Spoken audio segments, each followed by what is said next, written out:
Welcome to the second episode in a new theme study called The Theme of the Firstborn. In the ancient world, power was handed down to the firstborn son. Didn't matter your credentials, didn't matter your character, it's just, were you born first?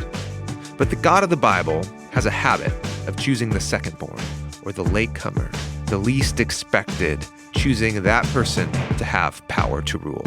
These are lights that do the thing that God did. They separate day from night. He is the ruler.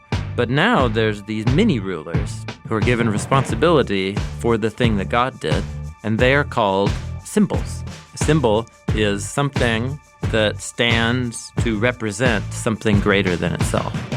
This theme shows up first in the Bible in a surprising place, in Genesis 1, where God creates rulers of the sky and rulers of the land. The rulers of the sky, they come first. And in Genesis 1, they're called lights. The human rulers come last in the sequence of the 6 days. They don't come first, they come last. Even the animals are before them. The last comer is the one who is given the authority to rule over the land. But isn't it interesting, as you read through the Hebrew Bible, it's consistently the latecomer that God elevates to places of rule and authority. These rulers represent God. They are the host of heaven, what we would call spiritual beings or angels. They're powerful, they're magnificent and glorious, and they're first. But then on day 6, God creates a new creature, a creature of the land, a creature of the dirt.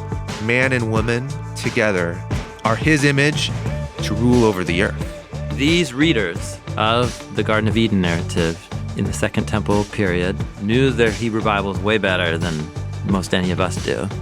And they saw within the Eden story God elevating the latecomer, the secondborn, as it were, over the firstborn of the 7-day creation narrative. This authority given to humans to rule the earth is an elevated position. And so when you get to the story of this mysterious creature in the garden, a devious snake, whose goal is to keep Adam and Eve from embracing their identity to rule on his behalf, you're meant to wonder, who is this snake? Why is it trying to screw things up? And as we read this story of the fall in the Garden of Eden, alongside other stories in the Hebrew Bible and some commentary from other Second Temple texts, we're going to see the sibling rivalry here in the creation accounts. I'm John Collins, and you're listening to Bible Project Podcast. Thanks for joining us. Here we go.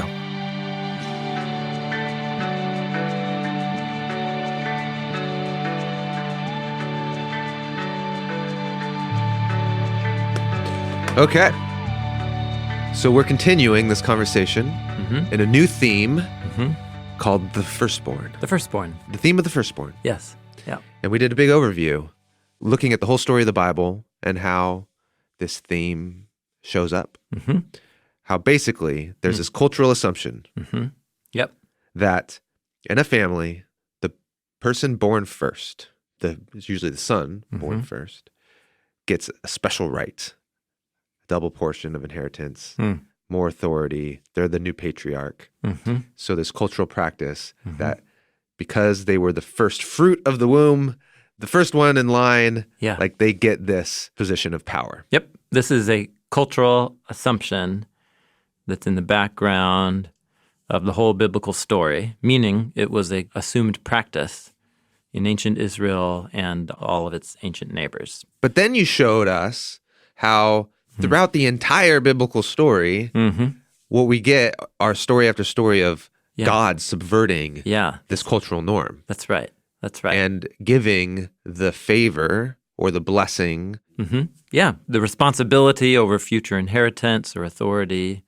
God consistently, and by consistently, in the first scroll of the Hebrew Bible, in Genesis. Every generation. It's like every generation, and it's one of the main prominent themes of many generations is this inversion of the right of the firstborn. And this really becomes a poignant moment when we get to David being appointed as the next king of Israel, and that there's a moment where God says, look, you're looking at the outward appearance and you're looking at who's first. Yeah. What I care about is what's in the heart. Yeah. And I'm choosing David, who's the last, he's the runt, Yeah.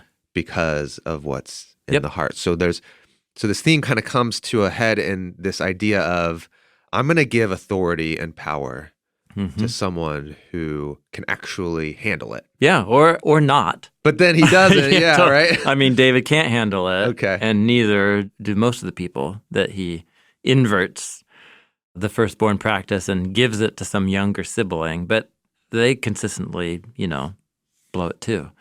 But you're right in that the portrait for why God is doing this and opposing this institution is that it's some opposition to humans are constantly valuing, prioritizing things that are based on shallow, external, factors.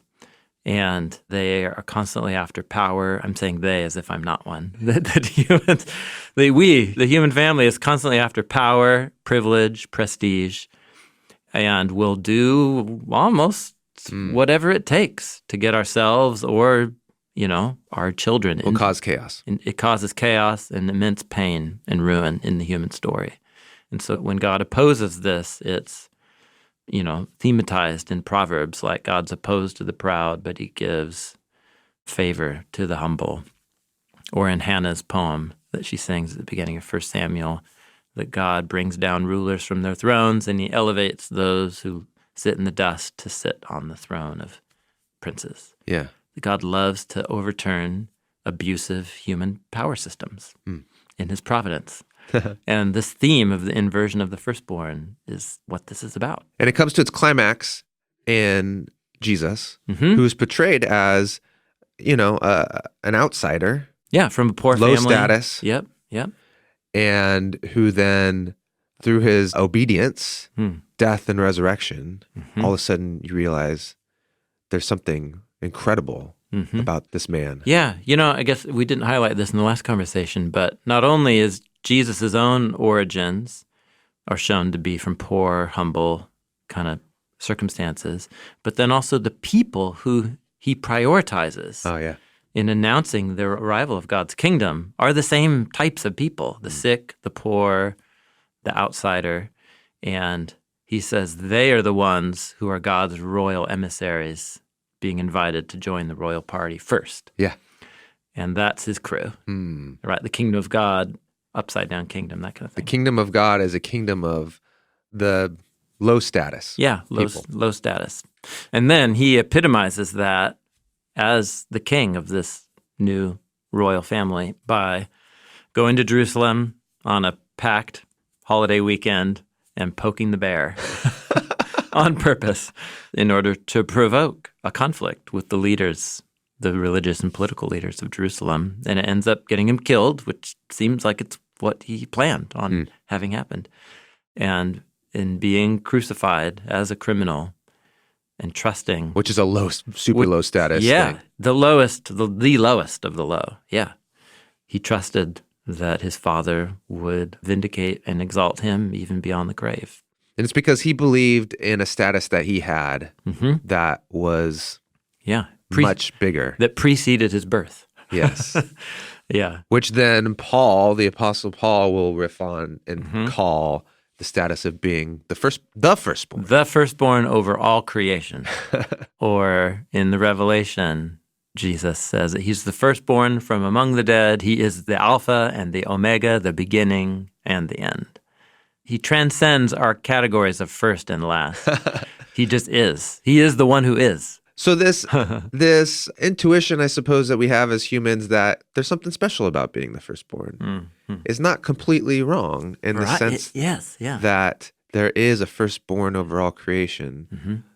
Some being, someone with actual authority and power and rule because of being the first. Yeah, although to say first is already to fit it into our concept of time. Yeah, sure. The sequence and the claim, the classic, claim about the identity and nature of God in Jewish and Christian tradition is that God isn't just first in time, because then time would be first. Not a being in point. time, but rather that what we mean by God is the one in whom all existence and reality is sourced. To be God is to be first. To be God is to be the one who is. It's the one from the burning bush. Oh, yeah. I am the one I am that I am. I am that I am. The being whose existence depends on nothing else. They are reality, and reality is encompassed within that one.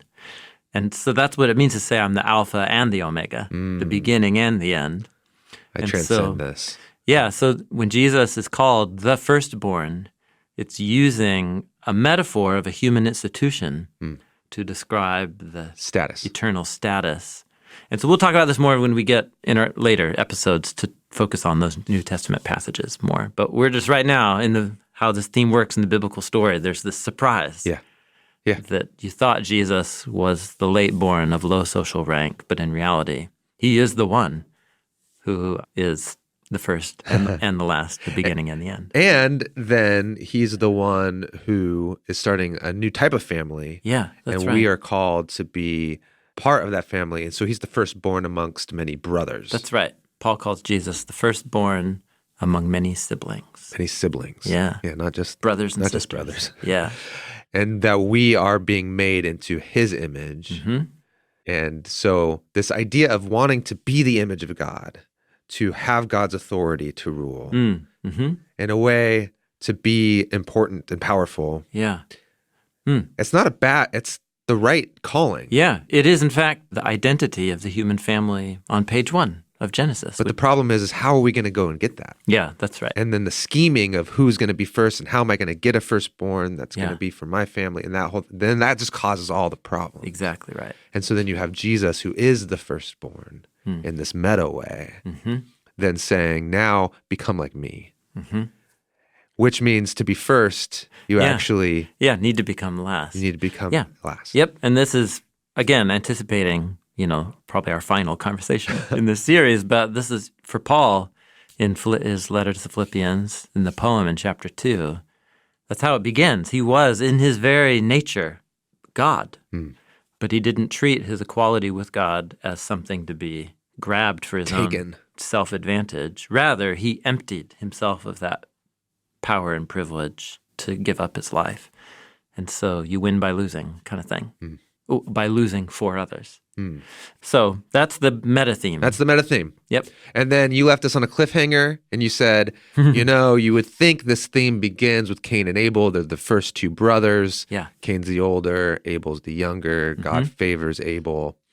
And so the sibling rivalry happens and the theme of the firstborn kicks off. Yep.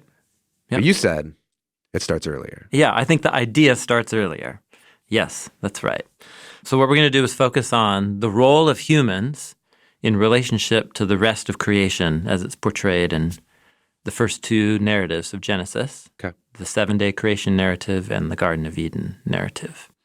And if you pay close attention to the literary design of these stories that invite you to focus your meditation on certain relationships in the story, some really fascinating things unfold. And I've mentioned this over the years in the podcast, but I'm convinced that this is a part of the meaning of the story. And I learned I wasn't crazy as I found lots of other Second Temple Jewish literature that showed that people were tracking with these ideas before Cain and Abel. So, all that to say, let us turn our attention to the relationship of the sky rulers and the land rulers in Genesis 1, shall we? Let's do it.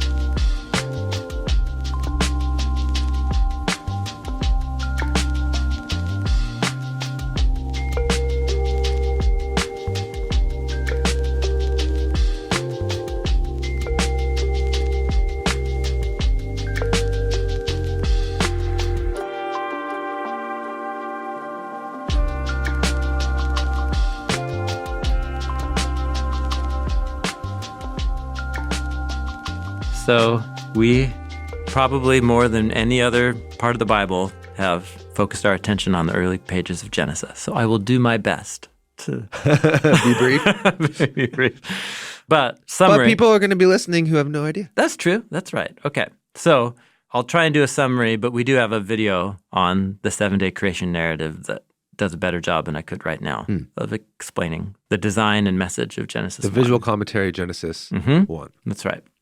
The 7-day creation narrative begins and ends with a prologue and epilogue. Okay. And in the middle of those are the 6 days of God working. Yep. So it begins with the land. It begins with a summary statement. In the beginning, God created the skies and the land. How did that happen? What did it involve? The narrative proper begins. And it begins with a statement talking about the pre-creation state, which is described in 2 ways, 2 words, tohu vavohu. Is usually translated formless and void in the main English. Main translations. Main translation tradition. What it means is unordered and uninhabited. Tohu, unordered. Yeah. Vavohu, uninhabited. That's right, yeah. Or, as Everett Fox, in his A Jewish Scholar, produced a translation of the Torah that I love. He translates it wild and waste. He uses the W alliteration to capture the rhyme of the Hebrew words, tohu vavohu. So what God does is address those 2 states, as it were, in order. So days 1 through 3 are all about bringing order to the wild, unordered. Bringing order to the unordered. Bring order to the unordered. Days 4, 5, and 6 are about filling the uninhabitable wasteland with inhabitants. So the separation, there's 3 separations on the first 3 days, light and dark. Ordering light from dark. Ordering light from dark. Day 2 is about the separation of the waters below from the waters above. So you got the chaos waters, God separates them, and now you've got ocean and sky. Yep, that's right. And then day 3, the dry land is separated from the waters. Okay. Yep. So now you've got a little snow globe. You've got the ancient cosmology, which is the snow globe cosmos. Yep. So the source of the light on day 1 is, a classic kind of puzzle in the story. The let there be light? Yeah. And it's the question of where did that light come from? Yeah. As you read on through the rest of the Hebrew Bible, the primary way, the presence of God within creation is described is as fire or a source of bright light. Yeah. Which makes you go back to day 1 and see that God is confronting the darkness with his own presence and light. However, on day 4, we return to the topic of light and dark, and what God does is appoint lights or lamps. It's the Hebrew word ma'or, and he delegates. Which means lamp or lantern. Lamp or light, yeah. Or light. But something that has been lit. Okay. And what those are to do is they are now delegated to do the thing that God did on day 1. So God's light that showed up to order the void, now God is delegating that power to the lights. To the lights. That's right. So on day 4, Genesis chapter 1, verse 14, God said, "Let there be lights in the dome of the skies." What translation is that? Is this just you? Well, I'm already translating my translation. I think it might be the New American Standard. We're two translations deep here. Totally. I'm just wondering if it is that let there be lights in the expanse of the skies. I'm curious what NIV is. Yeah, got it. All right. Genesis 1:14.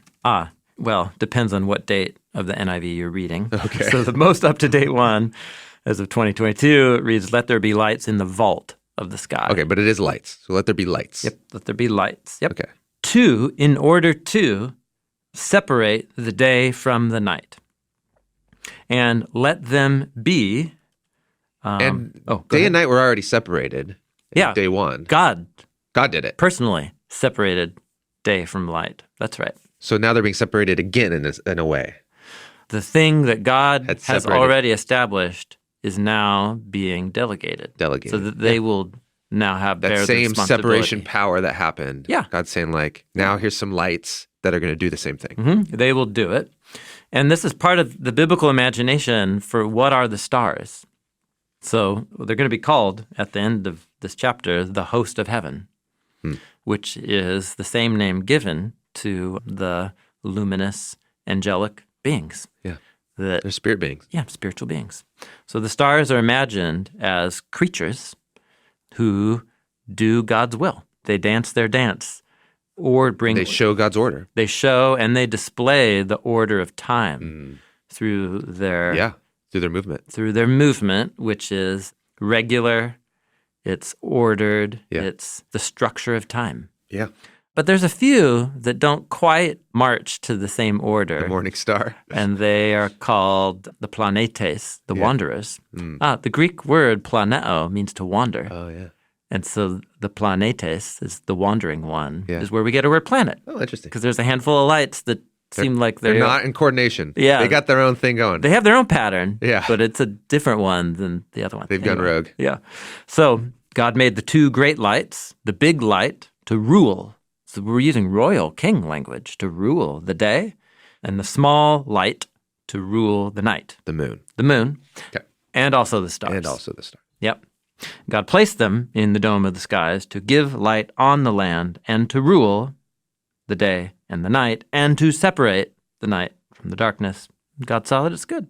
Now, to designate day from night, that makes sense. But to rule? Mm-hmm. Yeah. That's like, what? How is this Yeah. thing ruling? They have a realm of responsibility, Yeah. which is to order time. Hmm. God hands over. Oh, sorry, one detail in verse 14 that we left out is they are to separate the skies and let them be as signs to mark the sacred festivals and also days and years. Yeah. So you know when to have Passover. Passover, yeah, sacred festivals. How would you know? You look up where the star's doing. In older versions of the NIV and many other English translations, it says, let them be as signs for the seasons, making you think of like the four seasons. Yeah. And that's not what this word means. It refers to the sacred festivals that you're going to read about in 2 scrolls. Which correspond with our, sense of seasons. That's right. Yeah, that's right. But yeah. But primarily it's referring to the 7 festivals you'll read about in Exodus and Leviticus and Numbers. And so another key is these lights are called signs, which is the Hebrew word ot, which is symbol. So they symbolize something. They stand in the place of something greater. That's what a sign does. Okay. Right? And the thing they stand in place of is? Well, it leaves that to you have to meditate on that. What? Can you meditate for me real quick? So these are lights that do the thing that God did. Yeah. Yeah, they separate day from night. So God was the ruler of day and night. Yeah. Implied. He is the ruler. He is the ruler. But now there's these mini rulers who are given responsibility for the thing that God did, and they are called symbols.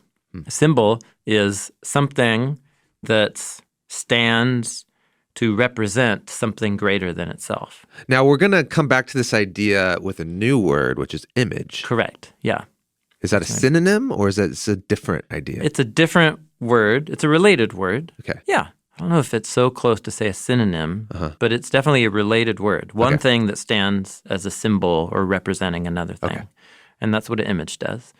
But yeah, they are images of God's light. They are little lights. Little lights. And so the question is, where did they get their light from? By what power are these little lights? By what authority do they get to have authority? That's right. And here is where it's important to see day 4 as a parallel in relationship to day 1. So they are symbols of God's light.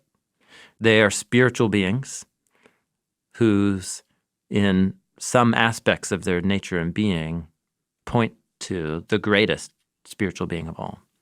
Small lights pointing to the big light. So that's the lights. And what's significant is they're called rulers, they're called symbols, and they are do in the skies what God was doing. Yeah. Okay. So what's interesting is that in the structure, literary design of Genesis, the 7-day creation narrative, days 1, 2, and 3 have an important relationship just unto themselves. It's a little triad. And day 1 matches day 3 in some really important ways, just in the repetition of key words. The easiest one is that on day 1, where God orders time, God orders separates day from night, and he saw that it was good. Okay. Day 2 separates waters from the waters. There's no pronouncement that it's good. Day 3, God separates the waters from the land, and God saw that it was good. Okay. So there's all these repeated words and phrases in day 1 and 3 that mark them as the beginning and the conclusion of a little triad unit, days 1 through 3. Similarly, days 4, 5, and 6 have the same design, where day 4 has all of this language that's uniquely echoed, not in day 5, but in day 6. Okay. So let's go through days 4. We just went through day 4. Yeah. Day 5 is where, so God just filled the inhabitants of the sky. So the day 1 ordering of day and night is now filled with inhabitants. Yep. So day 1 corresponds with day 4 Yeah. in a way. Yeah, that's right. There's a lot of correspondence. It's a lot of correspondence. Yeah, that's right. Okay. Days 1 through 3 are a little sandwich. Their own little unit. Yep. And then what happens, day 4, 5, and 6 go back, and they're their own little sandwich. That map onto days 1, 2, and 3. But they also match in a row, the days 1 through 3. So day 1, light and dark. Day 4, the inhabitants of the sky are now the rulers of light and dark. Okay. Day 5 matches day 2. So on day 2, God separated waters from above from the waters below. Day 5, God appoints inhabitants For both of those waters. Mm-hmm. So the birds in the air fly against the face of the waters above, and the fish in the sea swim in the waters below. And the face of the waters above is that, water comes from the sky. Mm-hmm. Where does that water come from? Yeah. And so in ancient imagination, there's Waters a lot above. of water up there That's right. that comes down. That's right. So Yeah. there's a whole ocean up there. There's essentially. the heavenly ocean. Yeah. That's right. That is drawn upon for dew and rain, and then the clouds mediate that down onto the land. Yep, that's in the biblical imagination. Right. And so God now puts inhabitants in those 2 realms of the waters. So in that way, day 5 matches day 2. Okay. When you get to day 6, what's interesting is our attention turns back to the land. Yeah. Which was exactly the focus of day 3. Day 3, God separates the land from the waters. That's right. And so day 3 is now matched by day 6. But what's fascinating, so remember you had 2 triads. Yeah. You had days 1 and 4, Yeah. light and dark. Days 2 and 5, waters above and waters below. Days 3 and 6 focus on the land. Yeah. But then if you're just zeroing in on days 4 through 6 as a little sandwich, what you'll notice is the topic of rulers and representatives comes back up again. Yeah. So now you're meditating on the relationship of the sky rulers to how they relate are similar or different from these land rulers of day 6. So the first thing we're told on day 6 is Elohim, or God said, let the land bring out living creatures according to their kind, cattle, creepers, and beasts of the land. So, and we're told God made the beasts of the land, the cattle, and the creepers. So the land produces animals. What's a creeper? Oh, anything that's low to the ground. Okay. Mm-hmm. Bugs, snakes, Okay. marmots, weasels. Bunnies? Bunnies, yeah. Okay. Yeah, things that go low on the ground. Go low. Yeah, that's right. So beasts of the land are non-domesticated, kind of wild, I think quadrupeds, lions, bears, panthers. Cattle, referring either domesticated animals, and then creepers are, the little guys. All the other little creatures. Guys. So first of all, you have the land. It's an interesting way to categorize. Delineate all the animals. Yeah. This is all about the kosher food laws. Oh. Things are being categorized with an eye towards the Israel kosher food laws of Israel in Leviticus. Anyway, that's a whole other rabbit hole. So you got the animals. They come first. Yeah. They come first. The living creatures. Living creatures. Then verse 26. Then Elohim said, let us make human. Adam. In our image, according to our likeness, and let them rule over the fish of the sea, the birds of the sky, the cattle, over all the land, and over every creeper that creeps on the land. So all the creatures, but they came before them. Yeah, the land, the water, and the sky creatures, the birds. I don't typically think of humans ruling. Yeah, when I see an eagle, I'm not It's on its own schedule. Totally. I do not rule that thing. However, there was and still is an awareness that we are more powerful than eagles and that we can affect them in a positive or negative way. And that's certainly true. Yeah. But we're not out in the ocean like telling the sturgeon what to do. Well, until we capture them and farm them and that kind of thing.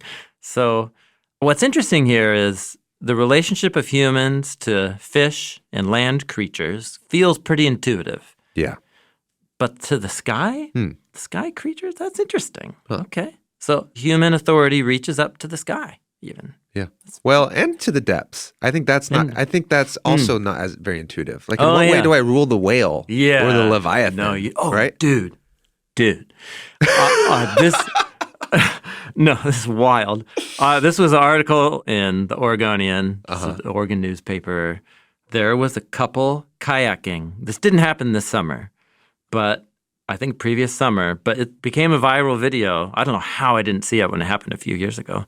They're kayakers around these big humpback whales feeding off the Oregon coast. Yeah. And a couple straight up gets swallowed. No. Yes, like a big humpback mouth open, comes up. It's on video? And yes, closes its mouth around. It spits them out. It spits them out a little bit later. Like it's a full Jonah moment. They survived. Oh my gosh. But they spent, I don't remember how long, getting jostled around inside the huge mouth of a humpback whale before it spit them out. Can you imagine? Goodness. Can you imagine? Yeah, you're not ruling that thing. Astounding. It's astounding. It's a terrifying thing to watch. And I love kayaking. Like, I love kayaking. But anyway. So, yeah, definitely not ruling over that. So that's what's interesting about this portrait of the human images is that... You would think our domain's just the land. Yeah. And the beasts that we can, like, domesticate. Mm-hmm. But everything else is like, you know, don't mess with the bear. Don't mess with... And then, of course, not the birds. Like, they're on their own level. Like, they can cruise up into space that you have no access to. Yeah. And in the ancient context, right, so 2,500 years ago, 3,000 years ago, when this is written, at that point in human history, agriculture obviously is really developed. Yeah. Animal cultivation, animal husbandry. Yeah, like that's all developed. And, you know, there were homing pigeons. And maybe, you know, people had trained some hawks, you know, that kind of thing. Yeah. But and obviously fishing. Yeah. Have you seen the Mongolians who hunt with hawks? No. Oh. Oh, man. That's a full thing. Totally. They tame hawks and hunt with them, or eagles. So maybe that's that kind of thing that's imagined by that humans have this capability to use their minds. I see, yeah. To bring a level of order and rule over any creature that it meets. Yes. Even the most wild ones, but not humpback whales. Well, you know. But, you know. At some point, they were out there spearing whales, you know. Totally. But what's fascinating is this portrait, this is an exalted portrait of human responsibility. Yeah. Certainly exalted over most normal, certainly over my experience. You know what I'm saying? Yeah. Like, it's realistic, but also it's fairly exalted to most people's experience. Like, I don't depict myself as a ruler of the sky and the creatures in it. I just don't think of myself that way. But that's the portrait here. Yeah. And such a being that has such an exalted place is said to be an image of God. So the same idea of God created these symbols, sky rulers, to represent him in the way that he had authority over time and day and night and ordering the cosmos in that way. Yeah. Here are the humans on the land being given the authority to rule over the creatures of the land. Yes, that's right. So as God's image. That's right. So the literary design of days 4 through 6 as a triad and the repetition of image and symbol and ruler makes the rulers of the sky and the rulers of the land kind of match each other. Yeah. As the outer parts of a little sandwich that is days 4 through 6. Right. And that's interesting because it's comparing that God has delegated the rule above and the rule below. Yeah. God has delegated rule. Yeah. This is a God who wants to share power and responsibility and authority. That's the fundamental portrait of this being called Elohim, is it's the being who sustains order, and then within that order wants to share power and privilege and responsibility. And we share that in common with angelic beings. Correct. Yeah, that's right. Yeah. And over distinct realms. Yeah. The sky rulers have their realm. They govern time and the structure of time and the order, which is viewed as like foundational to the weave of creation. And then the humans have their responsibility. The terrestrial. Which is the land. More mundane in a way. Yeah. And the blessing of reproduction, right? Be fruitful and multiply, fill the land, rule over it. That's profound, man. To say whatever beautiful mind is at the heart of the universe is a being that wants to share existence and responsibility with created partners.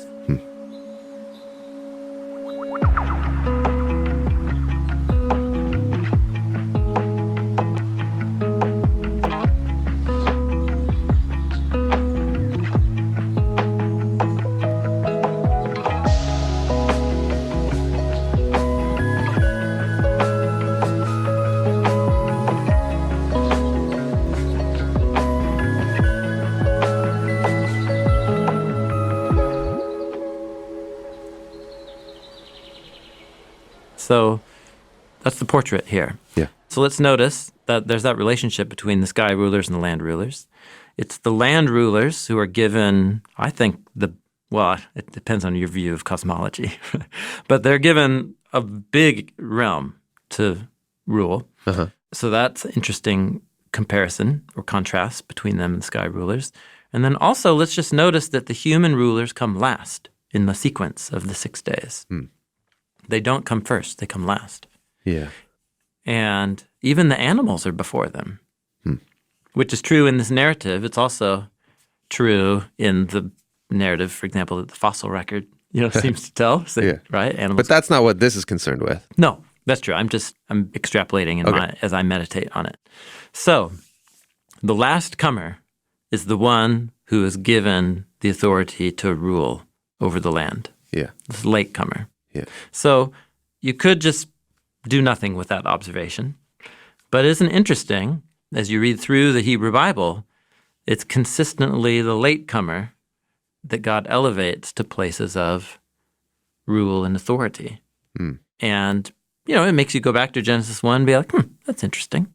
Because most intuitively, God would have given the rule of the land also to the angels or the hosts of heaven. Yeah, they're up there. They oversee it all. Yeah. Yeah. And in a way, like in Greek mythology, that's the case. Yes. Like they're the ones that they're ruling. Yeah, absolutely. And in ancient Israel's context, Babylon, Egypt, Assyria, Canaan, it's the forces of nature, but definitely the lights in the sky are viewed as in Egypt, right? The sun, Re or Ra. Yeah. I mean, these are the ultimate among the pantheon of deities. It's usually the sky gods that are like at the top. And if in any way, maybe some of the humans represent them.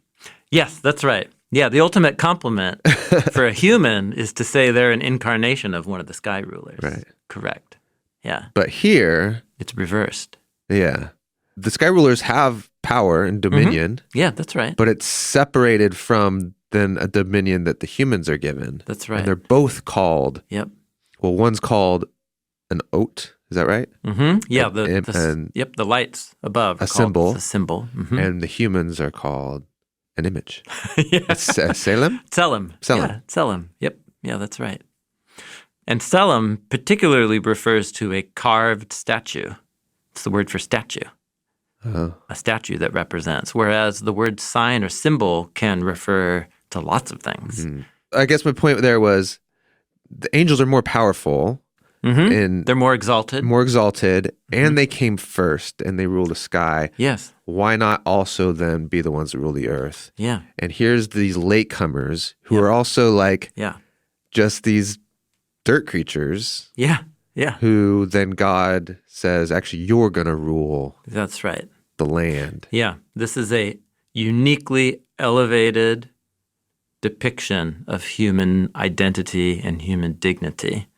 In terms of the ancient world, this is a very elevated view that stands in contrast to how other cultures imagined the heavens and the earth. Yeah. So that itself is worth observing, and just there you go. Now, let's pause on that. Let's turn our attention to the next narrative, which is the Garden of Eden story, which depicts creation from another angle and with a different set of images that have their own connection to ancient culture, and we've done whole conversations on that.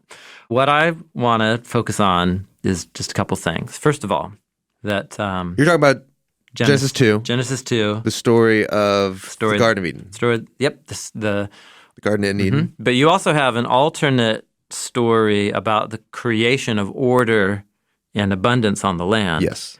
That is told not in the sequence of 7 days, but in the sequence of just one long day, undifferentiated day.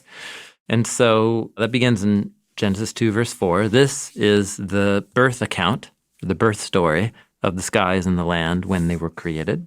First, it focuses on a wilderness, an empty wilderness. But God provides a stream, a little spring of water that pops up and begins to hydrate the land. And plants grow up, as happens when the soil is watered here on planet Earth. And what also God does with some of that mud, that hydrated Adamah, the ground, is he forms Adam, human, from that ground, and then breathes into his nostrils the breath of life. And man, human, becomes a living being. Now, God also plants a garden in the east, in Eden, and there God placed the human that he had formed. So you get this portrait here where the humans are put there in this lush garden land that God has provided through no effort, or just God loves to take dirt creatures and elevate them to the thrones of princes and give them chances to care and have responsibility. So God commissions the human to work and take care of this garden. So here's God delegating again. You work and take care of it. Mm-hmm. So this is a parallel image to ruling. In Genesis 1, you put these two narratives. Now God has formed a dirt creature, given that dirt creature divine breath to animate them as a gift, and now gives them a divine task, which is to steward the ground. Yeah. It's very similar to the idea of humans representing God. God is the one who provided the garden, but now humans are being given the responsibility to care for and oversee the garden. So same idea as Genesis 1, just different language and imagery. Got it. So the human can't do this job alone. And so what God does is lead the human on a educational journey of discerning what is the best type of partner. And first, it's a negative lesson. God puts the human in a situation where He gets to meet all the he animals. gets to meet all the animals. And what the human comes to realize is that these animals are cool, and he starts to categorize them. But there's no corresponding ally or partner among them with whom he can rule creation. Yeah. And so, this all conversations we've had. Did you ever before. see the Adam and Dog? Did you watch that? No. No. What? I don't know what you're talking about. Is this a movie? Is it a show? It's a short animated film Oh. about Adam Oh, really? meeting Eve, Huh. but his companion is this dog. And it's a story about Adam and his dog. Wow. And them like exploring and meeting the animals and Oh, wow. finding Eve. Okay. It's really cool. Oh, I can't wait to see it. Yeah. Adam, I think it won. It was nominated for an Oscar. Adam and Dog, 2011, short film made by Min-Kyu Lee. Yeah, it was nominated for Best Animated Short. Didn't win. Didn't win, but it did win Best Animated Short at the 39th Annie Awards. Huh. I'd be really curious what you think of it, actually. It's been a while since I've seen it. Wow. Oh, 16 minutes. Yeah. Rad.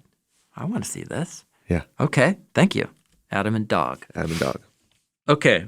So, notice here that the order of humans and animals is reverse from what it is in the 7-day Yeah. story. Isn't that interesting? Yeah. God creates the animals second in this story. Yeah. Human, After humans. Human first, a lone human first, then animals, then God splits the human into male and female. So it's similar ideas, Genesis 1, but the chronological sequence is different, and those are all puzzles that we've talked about. We'll leave before. aside. But what's interesting is once you get the human pair, male and female, in the garden with their vocation to work and to care, once you reach that, the end of Genesis 2, you're like, you have reached now the same point as you were at the end of the 7-day narrative. You're like, sweet. All right, we've reached the same point through two narrative images, and you read them in light of each other, and you're like, this pair is a king and queen. They're destined to rule. That's great. So what is interesting is the next story features an opponent, an antagonist, whose identity is way understated, whose motives are unstated, but a being... And who kind of exists in the biblical world in a way that no other creature seems to... Like, it's a creature that's... The snake? The snake that's kind of like this conscious animal... Oh, sure. Who's talking. Yeah. Like, that doesn't happen. Exactly. That's right. And lest we think that ancient people thought animals talked, it was no more common in the ancient world than it was in the modern world. Yeah. Animals, right? They don't speak human language. So that's the narrative's way of flagging. Yeah. It's not normal. Not normal. Something remarkable. Not business as usual. Here. Yep. And what we're told is that this serpent was tricky. It knew how to take advantage of opportune circumstances. So there's an assumed backstory, and you've got to read on to the Hebrew Bible, this classic meditation literature style, which means the Hebrew Bible will build puzzles and ambiguities into earlier stories that will only be clarified as you read on later into the collection, forcing you to reread it day and night your whole life. And so what this snake first does is question God's generosity. And then what the snake says... And trustworthiness. Yeah, then attacks his trustworthiness. No, you won't die if you eat from that tree that God said will kill you, if you eat from it. For God knows that when you eat from it, your eyes will be open and you will be like Elohim, who know good and evil. So the snake knows something about the Elohim. Yeah, the snake knows something about spiritual beings, which is interesting. So isn't it interesting that the two creatures that come before the humans in the 7-day narrative are the sky rulers and the creatures, the animals, right? In the structure of days 4 through 6. And that is precisely the form of this creature here, a land creature, who we have hunches and that seems to know about the goings-on of the sky rulers. Yeah. Do you see what I'm getting at here? Yeah. There's something, in other words, that little insight that we thought maybe was interesting in Genesis 1, that the humans are last in comparison to the land creatures of day 6, and then they're set in some kind of contrast relationship or similarity to the sky rulers. And then here's a snake who seems to know the business of sky rulers and is in the form of a land creature. And his, temptation is to say, don't you want to be like the sky rulers? Yeah, don't you want to be like... Okay, so this is an ambiguity. Okay. Because what the snake says is you will be like Elohim. Elohim. Which is a noun in Hebrew. Yeah. That means spiritual being. That could be the plural spiritual beings. Or it is also the noun that stands for the singular spiritual being that is the creator. Don't you want to be Elohim. like Yahweh God? Yeah, and I think it's an intentional ambiguity. Okay. Don't you want to be like the ultimate ruler, the one whom you image? Which they should want to be like. And that's the tragic irony, is that they are like the one Elohim. Yeah, they're an image. They already represent him. And then if you take it the other way, that Elohim means spiritual beings plural, it's the sad irony of but you've already been given a whole realm to rule. Why do you want what hasn't been apportioned to you, which is to rule the sky as well? So fascinating. Yeah. Just all loaded in here. So obviously there's some motive here to get the humans dethroned or to get them get them to eat of the to get them to do what fruit. God, said them not to do. But the motives remain unstated for this creature. But the deception works, obviously, and they end up doing what God said not to do. And so they bring on themselves an exile out of Eden that leads unto their death. And then the snake itself gets cursed and assigned a position of low status in the dirt. You'll crawl on your belly and eat dust, and of future defeat from a seed of the woman, that there'll be hostility between the snake and humanity until the snake is crushed by a future seed of the woman.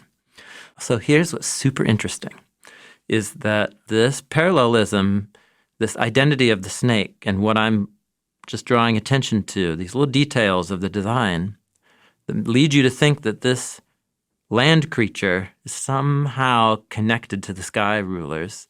This is the main interpretation of the snake in all of the earliest Jewish literature that we know of, identifies the snake as a sky ruler in disguise as a land creature. And I think Jews who meditated on the Hebrew Bible and saw all of these connections began to form a portrait of this being and its motives. And this gets explored later in the Hebrew Bible, in the prophets, and there's poems that depict land rulers as if they are thinking of themselves as sky rulers. So the king of Babylon, in Isaiah chapter 14, Isaiah makes fun of the king of Babylon, whose kingdom is collapsing and he's going to die soon. And he makes fun of him and creates this little poem where he imagines the king of Babylon thinking that he's a god. Yeah. The morning star. The morning star. Yeah. Yeah. And then Ezekiel makes fun of the king of Tyre and creates this little parody where the king of Tyre imagined himself to be a cherub in the Garden of Eden who rebelled and was expelled down to the land. It's really fascinating. So those represent later biblical authors who are tying in the stuff about the sky rulers and the land rulers. So that's within the Hebrew Bible itself. Yeah. But then in Second Temple literature, I've got a handy-dandy resource. You just opened a big book. Yeah, for an easy way for anybody to get into a resource where you can see how the Hebrew Bible was being read and interpreted in the centuries before Jesus and then the centuries, after Jesus. There's a scholar named James Kugel, in a big reference book called Traditions of the Bible, a guide to the Bible as it was at the start of the Common Era. But he works through the Hebrew Bible in sequence, and he's just collected from Second Temple literature, so later, post-Hebrew Bible literature, ways that all the stories were interpreted by later Jewish readers. So what is interesting was he's collected a whole bunch of interpretations of the snake and its motives. So there is a Second Temple Jewish text called the Wisdom of Solomon that's super rad. And it's actually included in some Christian Bibles, Catholic and Orthodox. And it has a little line that says, God created us, that is humanity, for immortality, incorruption, and made humans in the image of his own eternity. But through the devil's envy, death entered the world, and those who belong to his company experience it. This is in a poem that's all about how God has chosen and exalted a special servant who, if that servant trusts and does God's will as expressed in the laws of the Torah, they will live forever and even experience life beyond death. Yeah. Because that one is recapturing the original eternal life made available to Adam and Eve. The tree of life. That was forfeited because they gave in to the devil's envy. Do you see that little interpretation? Yes. He was envious. Envious. The snake is envious. Envious of what? Exactly. This represents the mind of somebody who has thought through and meditated on these first stories of the Bible and come to the conclusion that the motive of the snake and it's back to maybe envy. what we were saying, which was, why didn't God appoint the sky rulers to also rule the land? Yeah. Like, they could have done the job.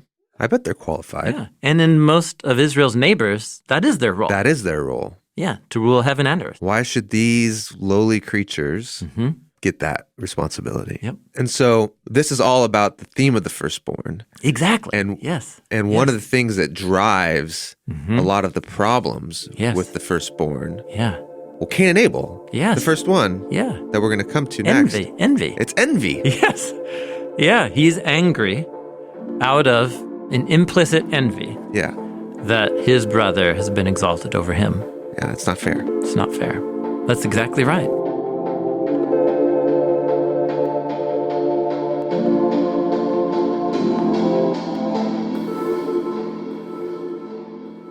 So my hunch is that the author of this text, the Wisdom of Solomon, actually saw a parallel between the sky rulers and the land rulers, and also a parallel between the snake and Adam and Eve and between Cain and Abel, and has meditated on all of it together and read the envy of Cain back into the envy of the snake, that is, as a disguised sky ruler, who thinks that the latecomer shouldn't be exalted over me. Yeah. So the power dynamics have begun. Yep. Okay. So here's another late Jewish text called Second Enoch, which actually comes from around, I'm pretty sure, the first century, 8 AD, around Jesus. Enoch's in some of the Deuterocanons. First Enoch actually comes, from about around the 3rd century BC. Oh, okay. And it is in one Orthodox, the Ethiopic Orthodox Church. It's in their canon. It's in their Christian, their Christian Bible. But in Second Enoch is a statement that says that one from the order of the archangels deviated, together with a division under his authority. He thought up the impossible idea that he could place his throne higher than the clouds above and above the earth, that he would become equal to God's power. This is kind of what I was taught. Yeah. Growing up. Yeah, totally. This is like Satan's origin story. Yeah, exactly. Satan. Yeah. Ha-Satan. Yeah. In another Second Temple Jewish text called Third Baruch, it's the devil is envious and tricks the humans, but the content of the envy isn't made clear. So here's the whopper. Okay. So this is a Second Temple Jewish text whose time and origin is really debated. It's called The Life of Adam and Eve. And it's an imaginative retelling of the Garden of Eden story, but from some ultimate Hebrew Bible nerd who is reading all the themes and patterns of the later Hebrew Bible into the Garden of Eden story. Okay. And dude, it's so fascinating. So basically, it imagines a conversation between Adam and the snake once they're all exiled out of Eden. Oh. And Adam asks the snake, "Why'd you do that?" Yeah, great. Let's get to the bottom of this. Like, what happened? And it's this long speech from the snake. Okay. Yeah, totally. Which reads, "O Adam, all my enmity and envy and sorrow concerned you. Since because of you I am expelled and deprived of my honor that I had in the skies, in the midst of the angels. When you were created, I was cast out from the presence of God and was sent out from fellowship with the angels. When God blew into you the breath of life, and your countenance and likeness were made in the image of God, Michael, one of the sky rulers, he brought you to us and bid us all to bow down and give allegiance to you in the presence of God. And he called the angels, saying, bow down to the image of the Lord God, as the Lord has instructed, saying, and I answered, I do not have to worship Adam. I will not worship someone inferior who came later than me. I am before him in creation. Wow. Before he was made, I was already made. He ought to bow down to me. Isn't that interesting? Yeah. So it's really fascinating. Yeah. So in a way, what you were taught in Sunday school is the result of a long tradition of meditation on reading the Eden story in light of how the themes develop in the rest of the Hebrew Bible. Yeah. So it's not, I don't think it's wrong, but it's all unstated in the Eden story. Isn't that interesting? Unstated in the Eden story, and it's pretty underdeveloped in the Hebrew Bible, although when you get to Genesis 5, is it? And there's the kind of that, like, the Elohim. Oh, the sons of God, Elohim, and daughters like, of men. Yeah, like, that's right. It's like another little window into there's some grander thing happening. Yeah, that's right. Of like the relationship between humans and the Elohim. Yep, and how it. Yeah. How this works. So this all fits into the firstborn, and I saved that quote for the last. Yeah. Is because these readers of the Garden of Eden narrative in the Second Temple period knew their Hebrew Bibles way better than most any of us do. And they saw within the Eden story a God choosing the lowly. God elevating the latecomer, the secondborn, as it were, over the firstborn of the 7-day creation narrative, which is the sky rulers. Okay, so this seems really maybe crucial, is that there's something inherent to the way God rules from the very beginning. Yes. Which is elevating the humble. The lowly. The lowly. The dust. Elevating the dirt creature. And there's something, I guess, must be good.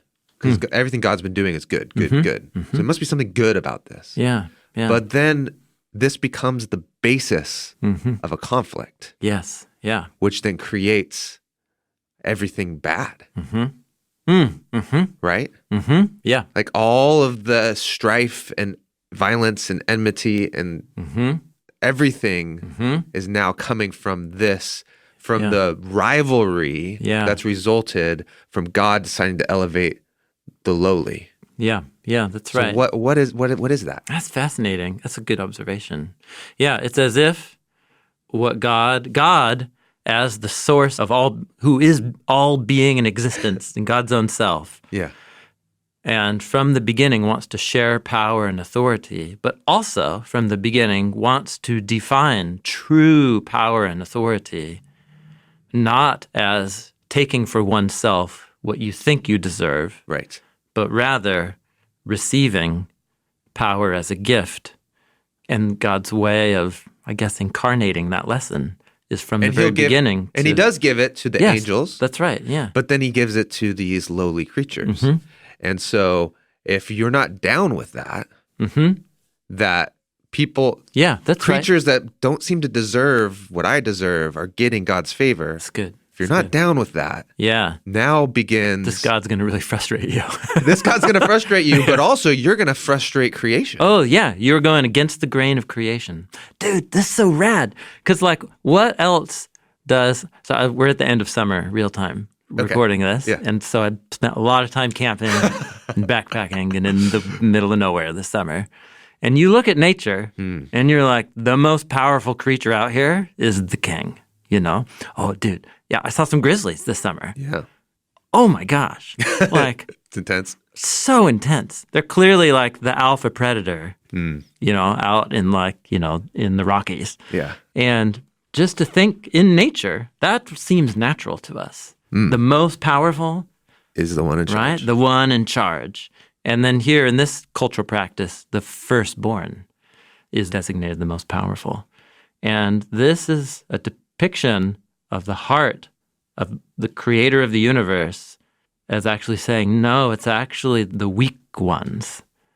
They are also the ones that God wants to elevate to the highest place alongside those who, for what circumstance or whatever, have also been given power and authority. And that's so counter to nature.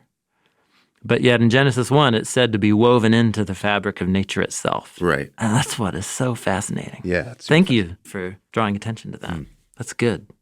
Okay. We're going to stop here and then we'll look at Cain and Abel next. Yeah. The next instance will be Cain and Abel, where the theme of sibling rivalry and firstborn really kicks off. But the language and imagery and how it all goes from there is really built on this earlier set of ideas and words here. And just notice how this setup in Genesis 1, 2, and 3 sets you up. We not only need a human land ruler, We need someone who will take care of this rebel sky ruler, too. You need a ruler of heaven and earth to bring order to what's gone wrong in creation now. And of course, that's what Jesus claims for himself at the end of Matthew. All authority in heaven and earth has been given to me, the Son. So, next to Cain and Abel, and onward from there. Thank you for listening to this episode of Bible Project Podcast. Next week, we turn our attention to Genesis chapter 4, the story of Cain and Abel. Cain is the older brother, and Abel, the younger brother. They both come and bring offerings, and for some reason, God shows favor to the younger brother Abel. And this makes Cain angry. And so I think God's response to Cain is essentially, you're assuming that there's no exaltation for you too, just because I went to the lowest one first. And so now you've got a choice, whether you will do good or not do good based on this moment. And be careful, because there's an animal at the door. Moral failure is like an animal. But just like I called your parents to rule over the animals and they didn't, they let an animal rule them. You have a chance to rule this inner animal. And what you gonna do? Today's episode was produced by Cooper Peltz with the associate producer Lindsay Ponder. Edited by Dan Gummel, Tyler Bailey, and Frank Garza. Hannah Wu provided the annotations for our annotated podcast in our app. Bible Project is a crowd-funded nonprofit, and we exist to experience the Bible as a unified story that leads to Jesus. Everything that we make is free because of the generous support of people just like you. So thank you so much for being a part of this with us. Hi, this is Brett from Barcelona, Spain. Hi, this is Amanda Harker, and I'm from Colorado Springs, Colorado. I first heard about Bible Project from an instructor in a biblical studies course I was taking in college. I use Bible Project for work, school, ministry, but I also use it as a launching pad to become a true Bible nerd. I first heard about Bible Project through a plan on the YouVersion Bible app. I use Bible Project as a new way to explore the Bible visually. My favorite thing about Bible Project is it is exploratory and takes you on a journey through the many books of the Word of God. My favorite thing about Bible Project is the podcast that challenge us to grow and really understand what the Bible holds. We believe the Bible is a unified story that leads to Jesus. We're a crowd-funded project by people like me. Find free videos, study notes, podcasts, classes, and more at BibleProject.com.